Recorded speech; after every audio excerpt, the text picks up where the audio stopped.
want to ask 3 questions first. It will make it very clear. எதிர்க்கட்சி தலைவர் ராகுல் காந்தி நேற்று பாராளுமன்றத்தில் அதிரடியான 3 கேள்விகளை கேட்டிருக்கிறார். ஏன் எதற்காக இந்த மோடி அரசாங்கம் இரவோடு இரவாக உட்கார்ந்து சில சட்ட திருத்தங்களை திருத்தி எடுத்துட்டு வந்து பாராளுமன்றத்தில் இருக்கக்கூடிய எதிர்க்கட்சியை சார்ந்த எம்பிக்களை சஸ்பெண்ட் பண்ணி வெளியே அனுப்பிச்சிட்டு அந்த சட்டத்தை மெஜாரிட்டியே இல்லாம நிறைவேற்றி இருக்கிறாங்க. இந்த சட்டங்களை இவங்க நிறைவேற்றின ஒரே காரணத்தால தான் இன்னைக்கு இந்தியாவில் இவ்வளவு பெரிய குழப்பங்கள் நடந்துகிட்டு இருக்கு. இதை செஞ்சதுக்கு பின்னாடி மோடி அரசாங்கத்தினுடைய அஜெண்டா என்ன அப்படின்னு புட்டு நேரத்துக்கு நேரடியா பாராளுமன்றத்தில் பேசியிருக்கிறார். ராகுல் காந்தி கேட்ட அந்த 3 கேள்விகள் என்ன, பாஜக அரசாங்கம் இரவோடு இரவாக மாற்றிய சட்டங்கள் என்னென்ன, இதனால இன்னைக்கு இந்திய மக்களுக்கு என்ன பாதிப்பு ஏற்பட்டிருக்கிறது. வணக்கம், இது மெட்ராஸ் வியூ. நான் உங்கள் சத்யராஜ். நேற்றுக்கு பாராளுமன்றத்தில் எதிர்க்கட்சி தலைவர் ராகுல் காந்தி மிக காட்டமாக நேர்மையாக அறச்சீற்றத்தோடு மோடியை அமித்ஷாவை பார்த்து 3 கேள்விகளை கேட்டிருக்கிறாரு. அமித்ஷாவோ மோடியோ எந்த பதிலுமே சொல்ல, அமித்ஷா அப்படி மேல விட்டதை பார்த்துக்கிட்டு இருந்தாரு, எதுவுமே பதில் சொல்லாம அமைதியா உட்கார்ந்திருந்தாரு. நேரடியாக அமித்ஷாவை பார்த்தே அந்த கேள்வி எல்லாம் கேட்டாரு. 3 முக்கியமான கேள்விகள். குறிப்பாக இந்த தேர்தல் ஆணையத்தை மையமாக வைத்து எப்படியெல்லாம் மோடி அரசாங்கம் திட்டமிட்டு பல சட்ட திருத்தங்களை தொடர்ச்சியா இவங்க மாத்துறாங்க, அதனுடைய உள்நோக்கம் என்ன, பதில் சொல்லுங்க. நீங்க பண்ண அந்த 3 காரியம் என்ன, அதுக்கு நீங்க பதில் சொல்லுங்க அப்படின்னு அவர் கேட்கிறாரு. இவங்க வாயே திறக்கல. முதல்ல ராகுல் காந்தி என்ன கேள்வி கேட்கிறாரு அப்படின்னா, நீங்க 2023ல தேர்தல் ஆணையரை தேர்வு செய்யறதுக்கு ஒரு சட்டத்தை கொண்டு வந்தீங்க. அந்த சட்டத்தை கொண்டு வரதுக்கு முன்னாடி உச்சநீதிமன்றம் ஒரு தீர்ப்பு கொடுத்திருந்தாங்க. KM ஜோசப் தலைமையில ரொம்ப டீடைலா ஒரு ரெக்கமெண்டேஷனோட ஒரு மாடலோட ஒரு தீர்ப்பு கொடுத்திருந்தாங்க. இந்தியாவில் தேர்தல் ஆணையரை தேர்வு செய்யறதுக்கு தனியா சட்டம் இல்ல, அந்த சட்டத்தை நீங்க கொண்டு வாங்க அப்படின்னு அரசாங்கத்திட்ட சொன்னாங்க. அந்த தீர்ப்புல KM ஜோசப் சொல்றாரு, அவங்களுடைய அமர்வு. அப்படி நீங்க சட்டத்தை கொண்டு வரும்போது எப்படி இருக்கணும் அப்படிங்கிறதுக்கு அவங்களே ஒரு இன்டீரியம் ஆர்டரை பாஸ் பண்றாங்க. தேர்தல் ஆணையரை தேர்வு செய்யணும் அப்படின்னா முதல்ல ஒரு குழு இருக்கணும். அந்த குழுவில் இந்தியாவினுடைய பிரதமர், எதிர்க்கட்சி தலைவர், இது இல்லாம இந்தியாவினுடைய உச்சநீதிமன்றத்துடைய தலைமை நீதிபதி, இவங்க 3 பேர் இருக்கணும். ஃபார் எக்ஸாம்பிள் இப்ப யாரா இருக்கணும், இப்ப அப்படி ஒரு கமிட்டியை ஃபாலோ பண்ணி உருவாக்கி இருந்துச்சு இந்த மோடி அரசாங்கம் அப்படின்னா, இப்ப தேர்தல் ஆணையரை தேர்வு செய்யறதுக்கு மோடி இருந்திருக்கணும், ராகுல் காந்தி இருந்திருக்கணும், இன்னைக்கு உச்சநீதிமன்ற தலைமை நீதிபதியா இருக்கக்கூடிய சூரியகாந்த் இருக்கணும். இப்படிதான் இருந்திருக்கணும்.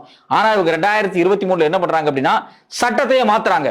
உச்சநீதிமன்றம் கொடுத்த டைரக்ஷன்ஸ், உச்சநீதிமன்றம் கொடுத்த தீர்ப்பின் அடிப்படையில தான் நான் இதை செய்யறேன் அப்படின்னு சொல்லிட்டு 3 பேர் கொண்ட குழுவில் இருந்து உச்சநீதிமன்ற தலைமை நீதிபதியை இல்லாம பண்ணிட்டாங்க. அதுக்கு பதிலாக வேற யாரை இவங்க கொண்டு வந்தாங்க, ஏதாவது ஒரு கேபினெட் அமைச்சரை, அந்த கேபினெட் அமைச்சரை யார் தேர்வு செய்வாங்கன்னா பிரதமரே தேர்வு செஞ்சுக்குவார் அப்படிங்கிறாங்க. அதன் அடிப்படையில் இப்ப தேர்தல் ஆணையர் தேர்வு செய்யறதுக்கு 3 பேர் குழு அமைக்கிறாங்க. அதுல மோடி இருக்கிறார், அமித்ஷா இருக்கிறாங்க, எதிர்க்கட்சி தலைவர் ராகுல் காந்தி இருக்கிறார். ஒரு க்ளோஸ் டோர் மீட்டிங் நடக்குது. இவங்களாம தேர்தல் ஆணையரை தேர்வு செய்ய போறேன். இந்த 3 பேர்த்துல 2 பேர் ஓகே சொன்னா மெஜாரிட்டி. இப்ப ராகுல் காந்தி சொல்றது எதையுமே கேட்க மாட்டாங்க. ஏன்னா 3 பேர்த்துல மோடி அமித்ஷாவுமே மெஜாரிட்டி. சோ இந்த அடிப்படையில தேர்தல் ஆணையரை தேர்வு செய்யறதுக்கு நீங்க சட்டத்தை மாத்தினீங்கல்ல, இதை ஏன் செஞ்சீங்க, எதுக்காக செஞ்சீங்க? நீங்க இந்தியாவினுடைய உச்சநீதிமன்றத்துடைய தலைமை நீதிபதியை அந்த குழுவில் இருந்து நீக்கியதற்கான காரணம் என்ன? அவசரமா எதுக்காக அந்த சட்டத்தை நீங்க நிறைவேற்றினீங்க? அப்படி அந்த சட்டத்தை நீங்க நிறைவேற்றும் போது பாராளுமன்றத்தில் இருந்து எதிர்க்கட்சி எம்பிக்களை கேட்டீங்களா? கேட்கவே இல்லையே. 141 எம்பிக்களை சஸ்பெண்ட் பண்ணி பாராளுமன்றத்திலிருந்து நீங்க வெளியே அனுப்பிச்சிட்டு இந்த சட்டத்தை நீங்க நிறைவேற்றினீங்க. இப்படி இந்த சட்டம் நிறைவேற்றப்பட்டதுக்கு பின்னாடிதான் பெரிய பிரச்சனையே இந்தியாவில் ஓடிக்கிட்டு இருக்கு. தேர்தல் ஆணையரை இவங்களுக்கு ஏத்த மாதிரியான ஆட்களாக கொண்டு வந்து உட்கார வைக்கிறாங்க. தேர்தலில் ஓட்சோரி நடக்குது, செத்து போயிட்டாங்க அப்படின்னு சொல்லி பல பேர்த்தோட ஓட்டையே நீக்கிடுறாங்க. ஆனா அவங்க எல்லாம் உயிரோடு இருக்கிறாங்க. ராகுல் காந்தி அவங்க எல்லாம் பிடிச்சு கொண்டு வந்து நிக்க வச்சு மக்கள் முன்னாடி காமிக்கிறாரு. பிரேசில் நாட்டு அழகியினுடைய பேர்ல ஓட்டர் ஐடி தயாரிக்கப்பட்டு 20 இடத்துல கள்ள ஓட்டு போடப்பட்டிருக்கு. ஒரே ஒரு பெண்ணை வச்சு 200 இடத்துல கள்ள ஓட்டு போட்டிருக்காங்க. இப்படி தொடர்ச்சியாக தேர்தல் ஆணையம் முறைகேடில் ஈடுபடுவதற்கு இந்த சட்ட திருத்தம் அடிப்படையில காரணம்.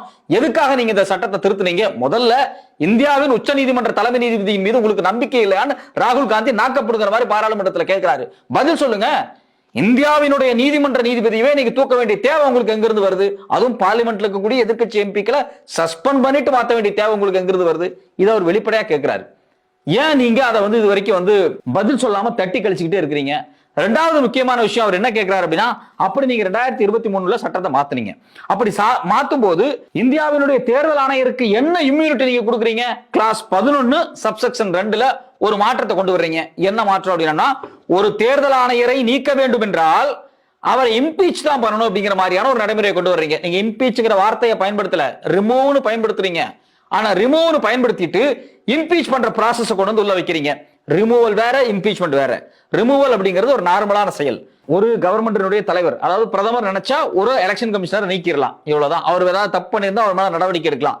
இப்படிதான் இருந்துச்சு. இதுதான் ரிமூவல். ஆனா நீங்க ரிமூவல்னு போட்டுட்டு உள்ள என்ன பண்றீங்க அப்படின்னா, ஒரு தேர்தல் ஆணையரை நீக்க வேண்டும் என்றால் இவர் தப்பா இருக்கிற அந்த தேர்தல் ஆணையர் பாஜகவுக்கு ஆதரவா செயல்படுறாரு, எதிர்க்கட்சி கேட்கக்கூடிய எந்த கேள்விக்கும் பதில் சொல்ல மாட்டேங்கிறாரு, ஓட்டு திருட்டு நடக்குது, நாங்க ஆதாரத்தை கொடுக்குறோம், வாயே திறக்க மாட்டேங்கிறாரு. இந்த எல்லா குற்றச்சாட்டும் இன்னைக்கு இருக்கக்கூடிய தேர்தல் ஆணையர் மேல இருக்கு. இந்த கேள்வியை கேட்டு இவரை வெளியனுப்பணும் அப்படின்னு எதிர்க்கட்சிகள் போராட்டம் பண்ணா கூட அவரை வெளியனுப்ப முடியாது. ஏன்னா இம்பீச்மெண்ட் மோஷனை பாராளுமன்றத்தில் கொண்டு வர மாதிரியான வேலையை இவங்க செஞ்சுட்டாங்க. அதாவது பார்லிமெண்ட்ல இருக்கக்கூடிய 50 எம்பிக்களுடைய சப்போர்ட் ராஜ்யசபால இருந்தா மட்டும்தான் ஒரு தேர்தல் ஆணையரை நீக்க முடியும். ரெண்டாவது, பாராளுமன்றத்தில் லோக்சபால 100 எம்பிக்களுடைய ஆதரவு இருந்தா மட்டும்தான் ஒரு தேர்தல் ஆணையரை ரிமூவ் பண்ண முடியும். 2/3 மெஜாரிட்டி வேணும். சோ அப்போ இவங்க என்ன பண்றாங்க அப்படின்னா, ஒரு நீதிபதியை நீக்குவதற்கு என்ன ப்ராசஸ் இருக்குமோ அந்த ப்ராசஸை எடுத்து கொண்டு வந்து தேர்தல் ஆணையருக்கு செட் பண்றாங்க. ஏன் தேர்தல் ஆணையருக்கு மட்டும் இவ்வளவு இம்யூன் பவர் கொடுத்தீங்க? இதை விட கொடூரமான சட்டம் இருக்கு. அது என்ன அப்படின்னா, கிளாஸ் 16ல இன்னொரு திருத்தத்தை இவங்க பண்ணிருக்காங்க. No court anywhere in India can take any case against election commissioner for any civil or criminal offense that they committed during their tenure till they die. ஒரு தேர்தல் ஆணையர் அவர் பதவி காலத்தில் இருக்கும் போதும் சரி, அவர் சாகர வரைக்கும் சரி, அவர் மேல எந்த கிரிமினல் சிவில் நடவடிக்கையுமே எடுக்க முடியாது. இந்த மாற்றத்தை கிளாஸ் 16ல இந்த மோடி அரசாங்கம் இரவோடு இரவா மாத்தி இருக்கிறாங்க. தேர்தல் ஆணையரை கையே வச்சிடக்கூடாது. ஃபார் எக்ஸாம்பிள், இப்ப பாஜக தோத்து திருப்பி காங்கிரஸ் வர்றாங்கன்னு வைங்களேன், ஏப்பா நீ 2024 நடந்த தேர்தலில் குளறுபடிகள் நடந்திருக்கு, நாங்க ஒரு என்கொயரி கமிட்டி போடுறோம், அந்த என்கொயரி கமிட்டி ஒரு பல ஜட்ஜுகளை வச்சு என்கொயரி பண்ணி உண்மைன்னு ப்ரூவ் பண்ணா கூட தேர்தல் ஆணையர் ஞானேஷ்குமார் சாகர வரைக்கும் அவர் மேல கேஸ் போட்டு அவரை அரெஸ்ட் பண்ண முடியாது.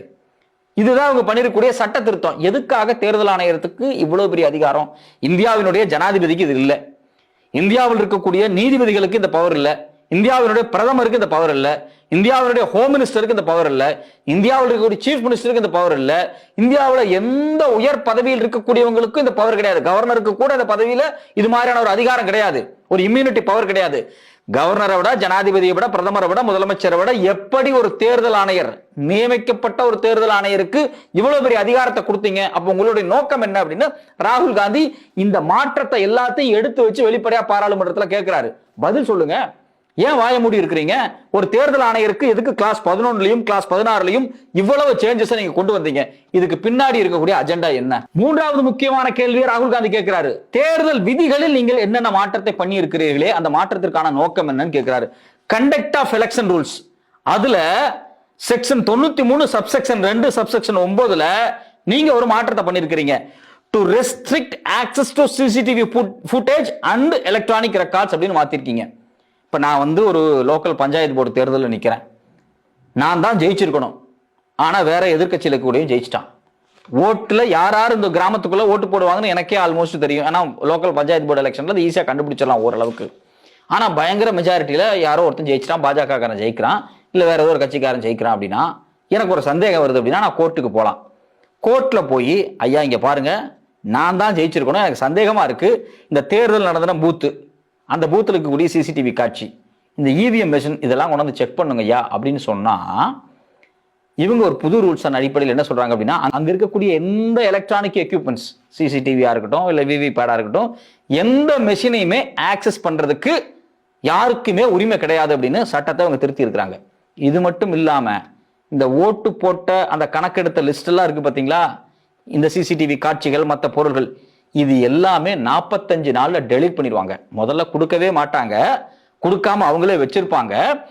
அதையும் மீறி யாராவது கோர்ட்டுக்கு போய் ஏதாவது சீரியஸான இஷ்யூ வந்தா கூட 45 நாட்களுக்குள்ள முடிச்சிடணும். இல்லைன்னா அந்த சிசிடிவி காட்சி எதுவுமே இருக்காது, எல்லாம் டெலிட் பண்ணிடுவாங்க. இப்படிதான் டெல்லி விஷயத்துல சொல்லிட்டாங்க. கோர்ட்டு கேட்குது எங்க அந்த சிசிடிவி காட்சி எடுத்துட்டு வாங்கன்னா, நோ சார் 45 டேஸ்ல நாங்க டெலிட் பண்ணிடுவோம், அதெல்லாம் கிடையாது சார் அப்படிங்கிறாங்க. அப்போ ஏன் எதுக்காக ஒரு தேர்தல், இந்தியாவினுடைய உச்சபட்ச பதவியான பாராளுமன்றத்தினுடைய தலைவருமான பிரதமரை தேர்வு செய்யக்கூடிய இடம், அது ஆளுங்கட்சியை உருவாக்கக்கூடிய இடம், பல லட்சக்கணக்கான கோடி மதிப்புள்ள பட்ஜெட்டை போடக்கூடிய இடம், கோடிக்கணக்கான மக்களுடைய பாராளுமன்ற ஜனநாயகம், சட்டமன்ற ஜனநாயகம், அது மட்டும் இல்லாமல் தேர்தல் ஜனநாயகத்தை பாதுகாக்க வேண்டிய ஒரு முக்கியமான இடம். ஒழுங்காத்தான் தேர்தல் நடந்துச்சு, நியாயமா தான் ஜெயிச்சிருக்கிறாங்க, இவரு தான் பிரதமர், இவருக்கு தான் மக்கள் ஓட்டு போட்டாங்க அப்படிங்கிற நம்பகத்தன்மையே அந்த ஓட்டு போட்ட பூத் லிஸ்ட்லயும் அந்த சிசிடிவி காட்சியில தான் இருக்கு. அதை 45 நாள்ல டெலிட் பண்ண வேண்டிய தேவை என்ன இருக்கு? ஏன் அதை 5 வருஷம் வச்சிருங்க, 10 வருஷம் கூட வச்சிருங்க. இதை வச்சிருக்கிறதுல உங்களுக்கு என்ன பிரச்சனை? நேரடியா ராகுல் காந்தி கேட்கிறாரு, சொல்லுங்க பதில. ராகுல் காந்தி விடுங்க, சாமானிய மனிதன் எல்லாரும் கேட்கிறோம். ஒரு தேர்தல் நடந்து முடிஞ்சிருக்கு அப்படின்னா அந்த தேர்தல் முடிஞ்சு ஒரு 5 வருஷத்துக்கு அதனுடைய ஆவணங்களை தேர்தல் ஆணையம் பாதுகாப்பாக வைத்திருப்பது என்ன பிரச்சனை? கையில காசு இல்லையா? இல்ல இந்தியாவில் வைக்கிறதுக்கு இடமே இல்லையா? பெரிய பெரிய செலவு வைக்கிறதுக்கு இடம் இருக்கு. 10,000 கோடி 20,000 கோடிக்கு சிலையை உருவாக்க முடியும். 10,000 20,000 கோடி செலவு பண்ணி உங்களால கோயில்களை கட்ட முடியும். அது மட்டும் இல்லாம ராமருக்கு மியூசியம் கட்டுறீங்க, அதை பண்றீங்க, இது பண்றீங்க, ஏதோ பண்றீங்க. ஆனா தேர்தல் எப்படி நடந்துச்சு, தேர்தல் நடத்தப்பட்ட சிசிடிவி காட்சி, எலக்ட்ரானிக் எக்யூப்மெண்ட்ஸை பாதுகாக்கிறதுக்கு இந்த பாஜக அரசாங்கத்திட்ட ஒரு இடம் கிடையாதா? பணம் கிடையாதா? சோ அப்ப இது எல்லாமே திட்டமிட்டு நடக்குதா? இந்த 3 முக்கியமான கேள்வியை ராகுல் காந்தி வெளிப்படையா கேட்கிறார். ஏன் நீங்க இது குறித்து வாய் திறக்காம இருக்கிறீங்க? இன்னும் சில கேள்விகளை ராகுல் காந்தி நேத்து கேட்கிறாரு. நீங்க என்ன பண்றீங்க அப்படின்னா, இதுக்கு முன்னாடி மகாராஷ்டிரா தேர்தலா இருக்கட்டும், கர்நாடகா தேர்தலா இருக்கட்டும், தவறு நடந்திருக்கு அப்படின்னு ராகுல் காந்தி ப்ரூவ் பண்ணாரு.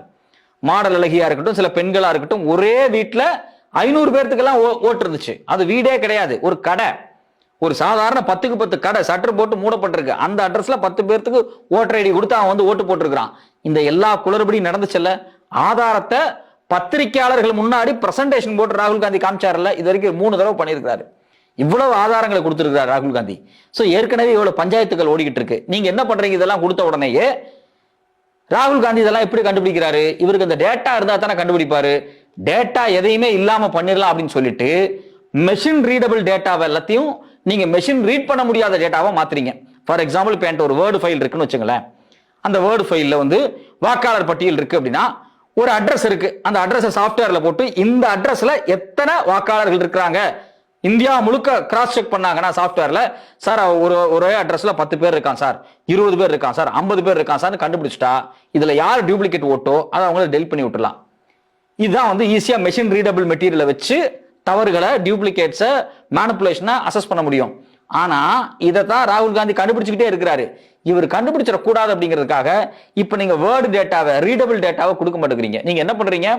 ஒரு ஜெராக்ஸ் எடுத்து, அதாவது ஒரு ஸ்கேன் பண்ணி அந்த ஸ்கேனை பிடிஎஃப் நீங்க அப்டேட் பண்றீங்க. ஏற்கனவே நீங்க பிடிஎஃப் கொடுத்தீங்க, அதாவது ஒரு வேர்டா கன்வெர்ட் பண்ணி திருட்டுத்தனங்களை கண்டுபிடிக்கிறார் அப்படிங்கிறதுக்காக இப்ப இதை போட்டோ காப்பி எடுத்து அந்த போட்டோ காப்பியை பிடிஎஃப் மாத்தி அப்டேட் பண்ணா இதை யாருமே மெஷின் ரீடபிள் டேட்டாவா மாற்ற முடியவே முடியாது. சோ அப்ப நீங்க இதுக்காக தான் வேலை பார்க்குறீங்களா? உங்களுடைய நோக்கம் தான் என்ன? இதை ராகுல் காந்தி கேட்கிறாரு. ஏன் நீ மெஷின் ரீடபிள் டேட்டா தர மாட்டேங்கிற? சரி, எல்லாத்தையும் விடு. பீகார் தேர்தல், மகாராஷ்டிரா தேர்தல், கர்நாடக தேர்தலாம் விட்டுருவோம். இப்ப தமிழ்நாட்டுக்கு தேர்தல் வரப்போகுது. தமிழ்நாடு தேர்தலுக்கு முன்னாடி ஒரு மாசத்துக்கு முன்னாடி, இப்ப நீங்க 11ஆம் தேதி இறுதி பட்டியலை வெளியிட போறீங்க. ஒரு மாசத்துக்கு முன்னாடி அந்த மெஷின் ரீடபிள் டேட்டாவை கொடுங்க. யார் யார் வாக்கெல்லாம் நீக்கப்பட்டிருக்கு, யார் யாரெல்லாம் புதுசா சேர்ந்திருக்காங்கன்னு கொடுங்க, நாங்க செக் பண்ணி சொல்றோம் அப்படின்னு கேட்கிறாங்க. நியாயம் தானே? நீ பாட்டுக்கு என் பேரு உயிரோட இருக்கிறான். நேற்று கூட பத்திரிகையில செய்தி வந்திருக்கு, நாம் தமிழர் கட்சியை சார்ந்த ஒரு வேட்பாளரே உயிரோட இருக்காரு. ஆனா நீங்க என்ன பண்ணிட்டீங்க அப்படின்னா, அவர் செத்து போயிட்டாரு, ஒரு வாக்கு நீக்கி விட்டீங்க. இது மாதிரி பல பேர் உயிரோடு இருக்கும் போதே செத்துட்டாங்க அப்படின்னு வாக்கு நீக்கி இருக்கிறீங்க. சம்பந்தமே இல்லாத வட இந்தியர்கள் இங்க உட்கார்ந்துருக்காங்க, அவங்களுக்கு வாக்கு கொடுக்கறதுக்கான வேலையை நீங்க பண்ணிட்டு இருக்கீங்க. இது எல்லாமே நமக்கு ரொம்ப அதிர்ச்சியா இருக்கு. தேர்தல் ஆணையத்தின் மீது ராகுல் காந்தி கேட்கக்கூடிய எல்லா கேள்விகளும் நியாயமான ஒரு கேள்வி. இதே தேர்தல் ஆணையம் போன வாரம் நீதிமன்றத்தில் என்ன சொல்லுது அப்படின்னா, நீங்க தான் சாஃப்ட்வேர் பயன்படுத்தி இந்த டூப்ளிகேஷனை கண்டுபிடிச்சிட முடியுமே, ஏன் கண்டுபிடிக்கலன்னு நீதிபதி கேட்டா, நாங்க அந்த சாஃப்ட்வேரை பயன்படுத்துறது இல்லை, அந்த சாஃப்ட்வேர் சரியில்லை அப்படின்னு ஒரு மொக்கையான காரணத்தை அவங்க சொல்றாங்க. அப்ப சாஃப்ட்வேர் சரியில்லைங்கிறீங்க, இவிஎம் மெஷின்ல இருக்கக்கூடிய சிப்பு மாற்றக்கூடிய அளவுக்கு சில பலவீனங்கள் இருக்கு அப்படின்னு சொல்லி சில கட்டுரைகள் வெளிவந்துகிட்டு இருக்கு. தேர்தல் ஆணையத்தினுடைய விதிகளை மீறிக்கிட்டு இருக்கீங்க. உண்மையிலேயே இந்தியாவில் தேர்தல் ஆணையம் என்னதான் செய்து கொண்டிருக்கிறது? யாருக்காக வேலை பார்த்து கொண்டிருக்கிறது?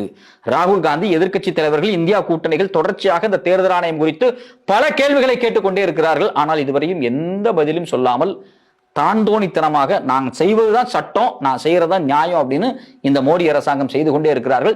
இது இந்தியாவினுடைய தேர்தல் ஜனநாயகத்துக்கு நேர் எதிரானது. மக்கள் இதை புரிந்து கொள்ள வேண்டும். அப்படி புரிந்து கொள்ள வேண்டியிருந்தால் நமக்கு இருக்கக்கூடிய இறுதியான ஒரே ஒரு டூல் இந்த ஓட்டு தான். இந்த ஓட்டுக்கும் பலம் இல்லாமல் அதை ஒரு சாதாரண வெத்து காகிதமாக மாற்றி விடுவார்கள். கட்டாயமாக ராகுல் காந்தி கேட்கக்கூடிய கேள்வியை நாம் எல்லோரும் கேட்க வேண்டும்.